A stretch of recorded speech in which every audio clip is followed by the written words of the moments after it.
मैंने एक हदीस सुनी थी जिसका मतलब कुछ ऐसे था, उस मूजी का कत्ल रवा है, उस मूजी का कत्ल रवा है जिसके शर का अंदेशा हो,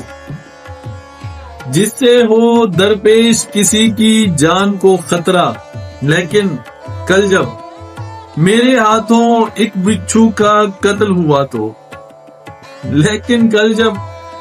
मेरे हाथों एक बिच्छू का कत्ल हुआ तो जान कनी की कैफियत में उसने मुझ पर थूक के अपना खून कहा था तुम मूजी हो।